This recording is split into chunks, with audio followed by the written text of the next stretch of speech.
And welcome back to my YouTube channel. So നമുക്കിന്നൊരു കുഞ്ഞ് travel വ്ളോഗാണ്. ഇപ്പം ഞാനുള്ളത് ഗോതൻബർഗിലാണ്. ഗോതൻബർഗ് എന്ന് പറയുന്നത് സ്വീഡനിലെ ഒരു സെക്കൻഡ് ലാർജസ്റ്റ് സിറ്റിയാണ്. ഇന്ന് ഞാൻ ഗോതൻബർഗിൽ ഒരു കുഞ്ഞ് ട്രിപ്പ് പോവാണ്. ഇപ്പം ഞാൻ ആദ്യം പോണത് എങ്ങോട്ടാ? സെൻട്രൽ സ്റ്റേഷനിലേക്ക്. ഇതാണ് ഗോതൻബർഗ് സെൻട്രൽ സ്റ്റേഷൻ. ഇവിടെ നമുക്കൊരു മോർണിംഗ് ട്രെയിൻ എടുക്കണം. എങ്ങോട്ടാണ് ഞാൻ പോണേന്ന് അറിയോ? ഒരു ഐലൻഡിലേക്കാണ്, ഐലൻഡ് ഓഫ് ഡൈറൻ. അത് ഭയങ്കര ബ്യൂട്ടിഫുൾ ആയിട്ട് നെറ്റിലൊക്കെ കണ്ടിട്ടുള്ള നല്ല അടിപൊളി ഒരു ഐലൻഡാണ് കേട്ടോ. ഇപ്പം ഞാൻ ട്രെയിൻ എടുത്തു. ട്രെയിനിൽ ഒരു 45 മിനിറ്റ്സ് ഇരുന്നാൽ നമുക്ക് സ്റ്റെനൻസ്കുട്ട് എന്ന് പറഞ്ഞിട്ടുള്ള ഒരു സ്റ്റോപ്പിൽ ഇറങ്ങും. ഇവിടെ ഇറങ്ങിയാൽ അതിന് ഓപ്പോസിറ്റ് തന്നെയാണ് ഈ ബസ് സ്റ്റോപ്പ്. അവിടുന്ന് റൊണാങ് ബ്രിഗ എന്ന് പറഞ്ഞിട്ടുള്ള ഒരു സ്ഥലത്തേക്കാണ് നമുക്ക് പോകേണ്ടത്. ഇവിടുന്ന് ഒരു 1 hour ട്രാവൽ ഉണ്ട് നമുക്ക് ഈ റൊണാങ് ബ്രിഗ എന്ന് പറഞ്ഞിട്ടുള്ള സ്ഥലത്തെത്താൻ.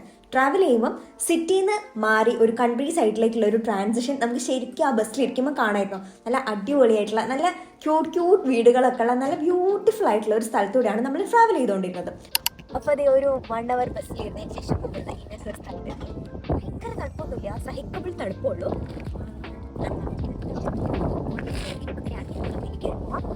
നല്ല കാറ്റുള്ളതുകൊണ്ട് ഞാൻ പറഞ്ഞൊന്നും അത്ര ക്ലിയർ ആയിട്ടില്ല. ഞാൻ ഒന്നും കൂടെ പറയാം. അപ്പം നമ്മളിത് റൊണാങ് ബ്രിഗ എന്ന് പറഞ്ഞിട്ടുള്ള സ്ഥലത്താണുള്ളത്. ഇവിടെ നിന്നാണ് നമുക്ക് ഫെറി എടുക്കേണ്ടത്. ഇവിടുന്ന് ഫെറി എടുക്കുകയാണെങ്കിൽ ഒരു 15 മിനിറ്റ്സ് ആണ് ഫെറിയിൽ ഇരിക്കേണ്ടുള്ളൂ. ആൻഡ് നമ്മൾ എത്താൻ പോണത് സ്റ്റോറ ഡൈറൻ എന്ന് പറഞ്ഞിട്ടുള്ള സ്ഥലത്താണ്. പോകുന്ന ആ ഫെറിയിൽ പോണ വഴിയാണിത്. നല്ല രസമുണ്ടായിരുന്നു പുറത്തേക്ക് നോക്കിയിരിക്കാൻ വേണ്ടിയിട്ട്. നിങ്ങൾക്ക് കാണുന്നില്ലേ, നമ്മൾ ആ ഫെറീൻ്റെ ബാക്ക് സൈഡിലെത്തി. അപ്പോൾ ആ ഫെറിയിനകത്തുള്ള ആൾക്കാരോട് നമ്മൾ ചോദിച്ചു ഇതിൻ്റെ മുകളിൽ കയറാൻ പറ്റും. അപ്പോൾ അവർ പറഞ്ഞു കയറിക്കോ. അങ്ങനെ ആ ഫെറീൻ്റെ മുകളിലേക്ക് കയറുകയാണ്.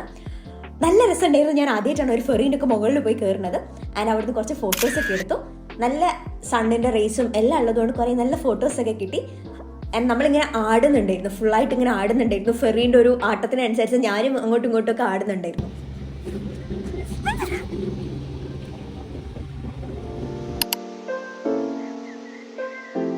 നമ്മൾ വന്ന ഫെറി ഇതേ തിരിച്ച് നമ്മൾ കയറിയ സ്ഥലത്തേക്കായിരിക്കും പോണത്. സോ ഇനി നമുക്ക് ഫസ്റ്റ് പോകേണ്ടത്, നിങ്ങൾക്ക് ഇവിടെ ബോർഡ് കാണുന്നില്ലേ, ഇക്കയിലേക്ക് പോകണം. നിങ്ങൾക്ക് എൻ്റെ പഴയ വ്ളോഗ്സ് കാണുന്നുണ്ടെങ്കിൽ അറിയായിരിക്കും. സ്വീഡനിലുള്ളൊരു സൂപ്പർ മാർക്കറ്റ് ആണ്. നമുക്ക് ലുണ്ടിലും കുറേ ഉണ്ട് അതിൻ്റെ ഔട്ട്ലെറ്റ്സ് ഒക്കെ. നമ്മൾ ആ ഫെറീൻ്റെ മുകളിൽ കയറിയിട്ടോ രസമുണ്ടായിരുന്നു. അപ്പോൾ ഞാൻ അമ്മേനെയൊക്കെ വീഡിയോ കോളൊക്കെ ചെയ്ത് കാണിച്ചു കൊടുത്തു. സോ നമുക്ക് ഇക്കയിലേക്ക് പോവാം. നല്ലൊരു സ്ഥലം എന്ന് വെച്ചാൽ ഇപ്പോൾ ഇങ്ങോട്ട് വന്ന ദിവസം ഇന്നലെ ഗോതമ്പ് കണ്ടപ്പോൾ എനിക്ക് അത്ര ഇഷ്ടപ്പെട്ടൊന്നും ഉണ്ടായില്ല. ഒരു കുറച്ച് ഡ്രൈ ആയിട്ട്. ആൻഡ് സ്വീഡനിൽ പഠിക്കാൻ വേണ്ടി അപ്ലൈ ചെയ്യുന്ന സമയത്ത് ഞാൻ ചാൽമേഴ്സ് ഒക്കെ നോക്കുന്ന സമയത്ത് ഞാനിങ്ങനെ സിറ്റി സെർച്ച് ചെയ്യുമ്പോൾ ഗോതമ്പ് ഒരു ഡ്രൈ സിറ്റി ആയിട്ട് തോന്നില്ലായിരുന്നു. പക്ഷെ ഇത് കുറച്ചും കൂടി ഇങ്ങോട്ട് വന്ന വഴിയൊക്കെ കുറച്ച് കൺട്രി സൈഡൊക്കെ ആയതുകൊണ്ട് രസമുണ്ട്. കൈയൊക്കെ കുറച്ച് മരവിച്ച് കൈ അറിയാൻ പറ്റുന്ന അവസ്ഥയായിട്ടുണ്ട്. പക്ഷെ ഇന്ന് അത്ര ടെമ്പറേച്ചർ കുഴപ്പമൊന്നുമില്ല കേട്ടോ. 5 ഡിഗ്രി 6 ഡിഗ്രി ആ ഒരു ഇതിലാണുള്ളത്. ഇതെല്ലാം നമുക്ക് ഇക്കയിലേക്ക് പോകാം. കുറേ ബോട്ടുകളും ഒക്കെ സൈഡിലായിട്ട് ഇങ്ങനെ നിർത്തിയിട്ടിട്ടുണ്ട്. കുഞ്ഞു ബോട്ടുകൾ. ഇത് സ്പീഡ് ബോട്ടല്ലേ? സ്പീഡ് ബോട്ടായിരിക്കും. അങ്ങനത്തെ കുഞ്ഞു ബോട്ടുകളൊക്കെ ഉണ്ട്. അങ്ങനെ സ്പീഡ് ബോട്ട് നോക്കി നടക്കുമ്പോഴാണ് ഈ ബോർഡ് കണ്ടത്. വെൽക്കം ആൻഡ് ടിൽ ഷോൺ എന്ന് പറഞ്ഞിട്ടുള്ള മുനിസിപ്പാലിറ്റിയിൽ 6 ഐലൻഡുകളുണ്ട്. അതിലൊരു ഐലൻഡാണ് ഡൈറൻ എന്ന് പറഞ്ഞിട്ടുള്ള ഈ ഒരു ഐലൻഡ്.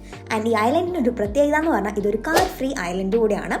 മാർസ്ട്രാൻഡ് എന്ന് പറഞ്ഞിട്ടുള്ള ഒരു ഐലൻഡിൻ്റെ നോർത്ത് സൈഡിലായിട്ടാണ് ഈ ഒരു ഐലൻഡ് സിറ്റുവേറ്റ് ചെയ്തേക്കുന്നത്. ആൻഡ് ഇവിടെ അറൗണ്ട് 600 ആൾക്കാർ താമസിക്കുന്നുണ്ടെന്നാണ് പറയുന്നത്. നമ്മൾ നടക്കുമ്പോൾ ഒക്കെ അപ്പുറത്തൊക്കെ വീടുണ്ട്. പക്ഷെ അധിക വീടുകളിലും ആൾക്കാരൊന്നും കാണുന്നില്ല. കൂടുതലായിട്ടും എനിക്ക് തോന്നുന്നു റിട്ടയർഡൊക്കെ ആയിട്ടുള്ളവർ ഒരു റിട്ടയർമെൻറ്റ് ലൈഫ് എൻജോയ് ചെയ്യാൻ വേണ്ടിയിട്ടാണ് ഈ ഒരു ഐലൻഡിൽ താമസിക്കുന്നതെന്ന്. ആൻഡ് വേറൊരു കാര്യം എന്ന് പറഞ്ഞാൽ ഈ ഐലൻഡിൽ ആകെ ഒരു ഇക്ക സ്റ്റോർ മാത്രമേ ഉള്ളൂ. ആ ഇക്ക store through out the year open ആണെന്നും കൂടെയാണ് ഇവിടെ പറയുന്നത്. ഇക്ക എന്ന് പറയുന്നത് ഞാൻ നേരത്തെ പറഞ്ഞ പോലെ ഒരു സൂപ്പർ മാർക്കറ്റ് ഔട്ട്ലെറ്റ് ആണ്. വേണ്ട സാധനങ്ങൾ എല്ലാം അവിടെ തന്നെയാണ്, പോസ്റ്റൽ സർവീസും എല്ലാം ഉള്ളത്. നമ്മളും ഇക്കയിൽ കയറിയിട്ട് ഈ ഒരു സംഭവം വാങ്ങിച്ചു. ക്രിസ്മസ് കൈൻഡ് ഓഫ് എന്തോ ഒരു സംഭവമാണ്. ഞാൻ സ്റ്റഡി ഇൻ സ്വീഡൻ്റെ പേജിൽ കണ്ടിട്ടുണ്ടെങ്കിൽ നല്ല ടേസ്റ്റ് ഉണ്ട്. പക്ഷെ ഉള്ളിൽ വേറെ പ്രത്യേകിച്ച് ഫില്ലിങ്ങോ അങ്ങനത്തെ സാധനമൊന്നുമില്ല. ബട്ട് ഒരു പ്രത്യേക ടേസ്റ്റ് ഉണ്ട്. നമ്മളതേ കടലിൽ കണ്ടു കേട്ടോ. സ്പീഡിൽ കുറേ ദൂരം നടക്കാനൊന്നും ഇല്ല. പക്ഷെ ആക്ച്വലി ഒരു 10 മിനിറ്റ് നടക്കാൻ പറ്റും നമ്മൾ ആ ഫെറി ഇറങ്ങുന്നത്. പക്ഷെ നമ്മളിങ്ങനെ നടക്കുമ്പോൾ നമുക്ക് അറിയില്ല. കാരണം അത്രയും ബ്യൂട്ടിഫുൾ ആയിട്ടുള്ള സ്ഥലമാണ്. നല്ല വീടുകൾ 2 സൈഡിലായിട്ടും ഒക്കെ ഉണ്ട്. പിന്നെ എന്തോ ഒരു പ്രത്യേക ഭംഗിയുണ്ട്. എന്തൊരു ഭംഗിയാണ്. എൻ്റെ ഫസ്റ്റ് സ്നോഫോൾ കണ്ട പോലെ. അപ്പം ഞാൻ എന്തിനാ ഈ ഐലൻഡിലേക്ക് വന്നതെന്ന് പറഞ്ഞില്ലല്ലോ. ഞാൻ സോണയിലേക്കാണ് വന്നത്. പക്ഷെ അതല്ലാതെ ഇവിടെ ഡൈൻസ് രാവിൻ എന്ന് പറഞ്ഞിട്ടുള്ള ഒരു സ്ഥലത്ത് ഇറങ്ങിയാൽ ഒരു 5 കിലോമീറ്റർ ട്രെയിൽ എടുക്കാം. അതും ഒരു ടൂറിസ്റ്റ് അട്രാക്ഷനാണ്. അത് മെയിൻ ആയിട്ടുള്ള ഒരു അട്രാക്ഷനാണ്. എസ്പെഷ്യലി സമ്മറിൽ ഇവിടേക്ക് വരുന്ന ടൂറിസ്റ്റുകളുടെ എണ്ണം ഭയങ്കര കൂടുതലാണ്. ഡൈൻസ് രാവിൻ എന്ന് പറയുന്നത് ആക്ച്വലി ഒരു 2 വലിയ ക്ലിഫുകൾ, നല്ല ഹൈറ്റുള്ള ക്ലിഫിൻ്റെ ഇടയിൽ കൂടെ നാരോ ആയിട്ടുള്ള ഒരു വഴി കൂടെ ഉള്ള ഒരു ട്രെയിലാണ്. അപ്പോൾ ആ ഒരു ട്രെയിൽ നമ്മൾ എടുക്കുകയാണെങ്കിൽ നമുക്ക് ഈ ഒരു എൻറ്റയർ ഐലൻഡ് കാണാമെന്നാണ് പറയുന്നത്. അപ്പോൾ ഇതിൻ്റെ ഇടയിൽ കൂടെ ഞാൻ ഇതിൻ്റെ മാപ്പും കൂടെ ഒന്ന് കാണിച്ചു തരാം. ഇതാണ് നമ്മളെ ഡൈറോൺ ഐലൻഡിൻ്റെ ഒരു മാപ്പ് എന്ന് പറയുന്നത്. നമ്മളിപ്പം ഫെറി ഇറങ്ങിയിട്ടുള്ളത് ഈ ഒരു ഭാഗത്തായിട്ടാണ്. എന്നിട്ട് ഈ ഓറഞ്ച് കളർ കാണുന്നതാണ് ബോർഡ് വാക്ക്. ഇതാണ് ആക്ച്വലി ട്രെയിലിന് വേണ്ടിയിട്ടുള്ള സംഭവം എന്ന് പറയുന്നത്. പക്ഷെ നമ്മൾ ഇന്നിപ്പോൾ ആ വഴിയല്ല വന്നത്. പകരം നമ്മൾ വന്നത് ഞാൻ സൂം ചെയ്ത് കാണിച്ചു തരാം. ഇവിടുന്ന് ഇറങ്ങിയിട്ട് നമ്മൾ ഈ ടിൻറ്റിൻ സ്കാൻഡിനേവിയൻ ജ്വല്ലറി ആ വഴി നടന്നിട്ട് ഇക്ക കണ്ടോ, ഇവിടുന്ന് നമ്മൾ താഴേക്ക് ഈ ഭാഗത്തേക്കാണ് നമ്മൾ വന്നിട്ടുള്ളത്. ഇവിടെയാണ് നമ്മൾ ഡൈറോൺ ബസ്റ്റു കണ്ടോ, ഇവിടേക്കാണ് നമ്മളെ സോണ. ഇതാണ് നമ്മളെ സോണ. ഇവിടേക്കാണ് നമ്മൾ പോകുന്നത്. അങ്ങനെ കുറച്ച് നേരം നമ്മൾ ആ കടൽ അവിടെ കണ്ടിട്ട് ഇങ്ങനെ നിന്നു. എന്തൊരു ഭംഗിയാണെന്നറിയോ. നമ്മളിങ്ങനെ ഇറങ്ങിക്കൊണ്ടിരിക്കുകയാണ്. നമ്മൾ കുറച്ച് ഫോട്ടോസൊക്കെ എടുത്തു കേട്ടോ. ഇനി നമുക്ക് കുറച്ച് അപ്പുറത്തേക്ക് നടക്കാനുണ്ട്. ഇങ്ങനത്തെ കുഞ്ഞു കുഞ്ഞു വഴികളാണ്. ഒത്തിരി വലിയ വഴി, വലിയ റോഡ്, കുറേ വാഹനം അതൊന്നുമില്ല. ഇപ്പം ഞാൻ ഈ നടക്കുന്ന വഴി എന്ന് പറഞ്ഞാൽ ഭയങ്കര കാം ആൻഡ് ക്വയറ്റ് ആയിട്ടുള്ള ഒരു സ്ഥലത്തൂടെയാണ്. ആൻഡ് നമുക്ക് ഇങ്ങനെ ലെഫ്റ്റ് സൈഡിൽ കടൽ കാണാം, റൈറ്റ് സൈഡിലായിട്ട് കുഞ്ഞു കുഞ്ഞു സ്റ്റെയർസ് കാണാം. ഈ ഒരു ഐലൻഡിന്റെ പ്രത്യേകത എന്ന് പറയുന്നത് തന്നെ നേരത്തെ ഞാൻ പറഞ്ഞിട്ടുള്ള ഒരു ബോർഡ് വാക്കാണ്. ചുറ്റോട് ചുറ്റും ഇങ്ങനെ ബോർഡുകളാണ് ഉള്ളത് നമുക്ക് നടക്കാൻ വേണ്ടിയിട്ട്. അപ്പം നമ്മളിപ്പോൾ ആ ഒരു ബോർഡ് വാക്കിലേക്ക് കയറാൻ പോവുകയാണ്. ഞാൻ പറഞ്ഞല്ലോ, നമ്മളൊരു ഷോർട്ട് കട്ട് എടുത്തിട്ടാണ് ഇപ്പോൾ സോണയിലേക്ക് വന്നത്. അതുകൊണ്ടാണ് നമ്മൾ ഇത്രയും നേരം ആ ബോർഡ് വാക്കിൽ പെടാണ്ടിരുന്നത്. ഇൻ കേസ് നിങ്ങളിപ്പോൾ ട്രെയിലാണ് എടുക്കുന്നതെന്ന് വെച്ചാൽ മഫ്ലൻ ഷീപ്സിനെയും നമുക്ക് സ്പോട്ട് ചെയ്യാൻ പറ്റുമെന്നാണ് നെറ്റിലൊക്കെ പറയുന്നത്. ഇപ്പം ഞാൻ എന്തായാലും ഓൾമോസ്റ്റ് നിയർ സോണ എത്തിയിട്ടുണ്ട്. ഈ ഒരു ഏരിയ എന്ന് പറയുന്നത് ഒരു ഷിപ്പിംഗ് ചാനലിലൂടെയാണ്. സ്റ്റെനൻസ്ഗുഡ് നമ്മൾ വന്നിട്ട് ബസ് ഇറങ്ങിയിട്ടില്ലേ, അല്ലെങ്കിൽ ഉജവാല എന്നൊക്കെ പറഞ്ഞിട്ടുള്ള സ്വീഡിഷ് സിറ്റികളിലേക്കുള്ള ഒരു ഷിപ്പിംഗ് ചാനലിലൂടെയാണ് ഈ ഒരു ഏരിയ എന്ന് പറയുന്നത്. അപ്പം ഞാനിത് ഇപ്പം നടക്കുന്നതാണ് ബോർഡ് വാക്ക് എന്ന് പറയുന്നത്. ഈ ഒരു ബോർഡ് വാക്കാണ് ഈ ഐലൻഡ് ചുറ്റോട് ചുറ്റും കവർ ചെയ്തിട്ടുള്ളത്. സോ ദാറ്റ് ഭയങ്കര ബ്യൂട്ടിഫുൾ ആയിട്ട് നമുക്ക് അത്യാവശ്യം ഈസി ആയിട്ട് ഈ ഒരു സ്ഥലം എൻജോയ് ചെയ്യാൻ പറ്റും. സോ നമ്മൾ നടന്നിട്ട് ഏതാണ്ട് എത്താറായി. അപ്പുറത്തുനിന്ന് വലിയൊരു ഷിപ്പ് വരുന്നു. കൊള്ളാം. ഇവിടുത്തെ ഇങ്ങോട്ടുള്ള ലൈറ്റ്സ് അത്ര ക്ലാരിറ്റി ഉണ്ടായില്ല. അപ്പൊ നമുക്ക് അതാണ് തോന്നുന്നുണ്ടോ? യെസ്, അതാണ്. നമുക്ക് അവിടേക്ക് പോയിട്ട് നോക്കാം. സോണ എന്ന് പറയുന്നത് അധികവും ഈ തണുപ്പുള്ള രാജ്യങ്ങളൊക്കെ വളരെ കോമൺ ആയിട്ടുള്ള ഒരു കാര്യമാണ്. ചിലപ്പോൾ അക്കോമഡേഷൻസിൻ്റെ ഒക്കെ കൂടെ തന്നെ ഫ്രീ ആയിട്ട് അവൈലബിൾ ആയിരിക്കും. പക്ഷെ നമ്മൾ ഇങ്ങോട്ട് വന്നതിൻ്റെ പിന്നിലുള്ള റീസൺ ഈ ഒരു സ്ഥലത്തിൻ്റെ ഒരു യുണീക്ക് പൊസിഷനും ആ ഒരു ചാം അതൊക്കെയാണ്. സോ ഇതാണ് ബേസിക്കലി നമ്മളെ സോണ എന്ന് പറയുന്നത്. നമുക്ക് ഇവിടേക്ക് വരാൻ വേണ്ടിയിട്ട് നമ്മൾ ഇതിന്റെ മുന്നേ ബുക്ക് ചെയ്യണം. പക്ഷേ നമ്മൾ ഇന്ന് ട്യൂസ്ഡേ എടുത്തിട്ടുള്ളത് 2 മണി തൊട്ട് 4 മണി വരെയുള്ള സ്ലോട്ടാണ്. പക്ഷേ ഇത് വേറെ ആരും ബുക്ക് ചെയ്യാത്തതുകൊണ്ട് നമുക്ക് എത്ര നേരം വേണമെങ്കിലും ഇവിടെ ഇരിക്കാം. നമ്മൾ വന്നിട്ട് ഇപ്പോൾ ഒരു 10-20 മിനിറ്റ് ആയിട്ടോ. പക്ഷെ നമുക്ക് ഇവിടേക്ക് വരുന്നതിന് ഒരു മണിക്കൂർ മുന്നേ ഇവിടെ ഉള്ളവർക്ക് നമ്മൾ SMS അയക്കണം. നമുക്ക് SMS അയക്കാൻ പറ്റുന്നുണ്ടായില്ല. അപ്പോൾ ഇവിടെ വന്നിട്ട് ചെയ്യാൻ ഓർത്തു. ഇവിടെ വന്നപ്പോൾ ഇവിടെ യാതൊരു ഒരു പട്ടിക്കുഞ്ഞു പോലും ഒരു മനുഷ്യരില്ല. നമ്മളിപ്പോൾ മെയിലൊക്കെ അയച്ച് ഒക്കെ സെറ്റ് ആയിട്ടുണ്ട്. ഇപ്പോൾ സോണ ഓൺ ചെയ്യണം. അപ്പോൾ ആദ്യം തന്നെ ഇവിടെ ഒരു റെസ്റ്റ് റൂം അല്ലെങ്കിൽ നമുക്ക് ഡ്രസ്സൊക്കെ ചേഞ്ച് ചെയ്യാൻ വേണ്ടിയിട്ടുള്ള ഒരു ഏരിയ ഉണ്ട്. സാധാ ഒരു വാഷ്റൂം ഏരിയ ഉണ്ട്. അവിടെ ഒരു വാഷ്റൂം, പിന്നെ കുറച്ച് കർട്ടൈൻസ് ഒക്കെ ആയിട്ട് ഡ്രസ്സ് മാറ്റാൻ വേണ്ടിയിട്ടുണ്ട്.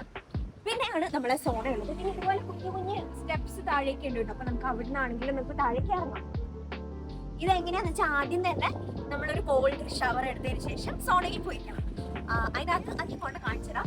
കുറെ കല്ലൊക്കെ ഉണ്ട്. പിന്നെ ഇറക്കണം. ഞാൻ വലിയ ആവശ്യത്തിൽ ജാക്കറ്റ് ഒക്കെ പിടിക്കണം. നമ്മൾ അതിനകത്തേക്ക് വെള്ളം നിറച്ചിട്ട് നമ്മൾ ആ റൂമിൽ ഇങ്ങനെ ഇരിക്കും. നമുക്ക് സ്വിം സൂട്ട് ഇടാൻ പറ്റുമോ എന്നുള്ള കാര്യം എനിക്ക് അറിയില്ല. ചിലപ്പോൾ നേക്കഡ് ആയിട്ട് ഇരിക്കേണ്ടി വരും. അല്ലെങ്കിൽ നമുക്ക് ടർക്കിയില്ലേ, കുറച്ച് തിക്കായിട്ടുള്ള ടർക്കി വേച്ചിട്ടിരിക്കാം. അങ്ങനെ ഇതിൽ കൂടെ അങ്ങോട്ട് ഇറങ്ങി നോക്കിയാലോ എങ്ങനെയാണ്.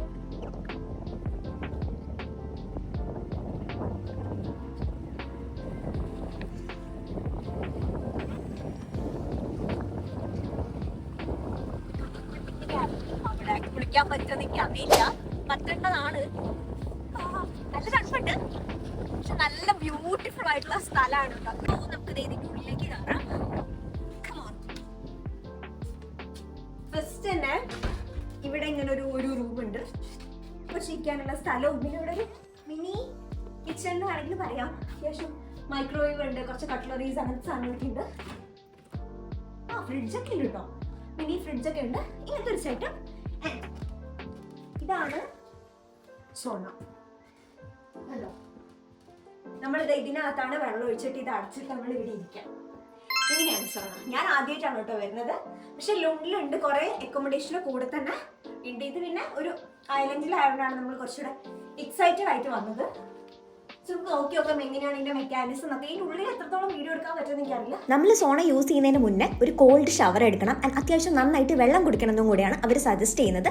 എന്നിട്ട് നമുക്ക് വന്നിട്ട് സോണ റൂമിൽ ഇരിക്കാം. ഇവിടെ അറ്റ് എ ടൈം 12 പേർക്ക് വരെ ഇരിക്കാം. നമ്മൾ ഫ്രണ്ട്സ് ഒക്കെ ആയിട്ട് ബുക്ക് ചെയ്യുകയാണെങ്കിൽ നല്ലൊരു ഓപ്ഷനാണ്. അവിടെ പോയിട്ട് ഒരു കോൾഡ് ഷവർ എടുത്തിട്ട് ഓടി വന്ന് സോണയുടെ ഉള്ളിൽ കയറിയിട്ടുണ്ട്. കുഴപ്പമില്ല. ഇതിനകത്തുനിന്ന് കുറച്ച് നേരം ഇരുന്നിട്ട് നമുക്ക് ഒന്നുകൂടി പോയി ഷവർ ചെയ്തെടുത്തിട്ട് തിരിച്ചു രസമുണ്ട്. ഒരു ഫസ്റ്റ് ടൈം എക്സ്പീരിയൻസ് ആണ് അതിൻ്റെ ഒരു രസം. അപ്പം ഞാൻ ഇനി ഫോൺ അവിടെ കൊണ്ടുവയ്ക്കട്ടെ, എന്നിട്ട് ഇതൊന്ന് എക്സ്പീരിയൻസ് ചെയ്യട്ടെ. അവിടുത്തെ ബാത്റൂമിൽ പോയിട്ട് കോൾഡ് ഷവർ എടുക്കുന്നതിന് പകരം നമുക്ക് വേണേൽ ഇവിടെ ഇറങ്ങിയിട്ടും നമ്മുടെ ശരീരം ഒന്ന് തണുത്ത വെള്ളത്തിൽ ഡിപ്പ് ചെയ്യാം. സോ ഇപ്പൊ ടൈം 4:22, 4:22 നല്ല ഇരുട്ടായി തുടങ്ങിയിട്ടായി. സോ ഇതായിരുന്നു നമ്മുടെ ഫസ്റ്റ് സോണ എക്സ്പീരിയൻസ്. എൻ്റെ ഫസ്റ്റ് എക്സ്പീരിയൻസ് ആണ്. ഇവിടോ സ്വീഡനിൽ ഇത് ഭയങ്കര കോമൺ ആയിട്ടുള്ള ഒരു സംഭവമാണ്. ഇതായിരുന്നു നമ്മൾ വന്നിട്ടുള്ള സോണ എന്ന് പറയുന്നത്. കംപ്ലീറ്റ്ലി 100% റെക്കമെൻഡ് ചെയ്യുന്ന ആരെങ്കിലും സ്വീഡനിലേക്ക് വരുന്നുണ്ടെങ്കിൽ, ടൂറിസ്റ്റ് ആയിട്ടൊക്കെ വരുന്നുണ്ടെങ്കിൽ നല്ലൊരു സ്ഥലമാണ്, നല്ലൊരു ഐലൻഡ് ആണ്. നമ്മളങ്ങനെ ഐലൻഡ് കൂടുതലൊന്നും എക്സ്പ്ലോർ ചെയ്തിട്ടില്ല. നമ്മൾ സോണിലേക്കാണ് ആദ്യം വന്നത്. അപ്പോൾ ഇനിയിപ്പം നമുക്ക് 4:50 ഒരു ഫെറി ഉണ്ട്. ഫെറി എന്ന് വെച്ചാൽ നമ്മൾ ഇങ്ങോട്ട് വന്ന ഫെറി ഉണ്ട്. അപ്പോൾ അത് പിടിക്കാൻ വേണ്ടി ഓടുകയാണ് നമ്മൾ. സോ അതിന് വേണ്ടി ഞാനൊരു വേഗം വീഡിയോ എടുത്താണ്.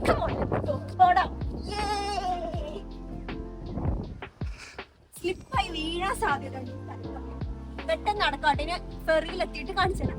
നമ്മൾ ഉച്ചയ്ക്ക് ഫെറിയിൽ വന്ന് ഇറങ്ങിയില്ല, അവിടെ എത്തി കിട്ടും. തിരിച്ച് നടന്നിട്ട് നമ്മൾ സ്പീഡിൽ നടന്നു. 10 മിനിറ്റിനുള്ളിലാണ് നമുക്ക് തിരിച്ച് ഫെറി ഉള്ളത്. സോ കുറച്ച് നമുക്ക് വെയിറ്റ് ചെയ്യാം. അങ്ങനെ നമ്മൾ ഫെറി വന്നു. നമ്മൾ ഫെറിയിൽ കയറി, നേരത്തെ ഇറങ്ങിയ സ്ഥലത്ത് ഇറങ്ങി.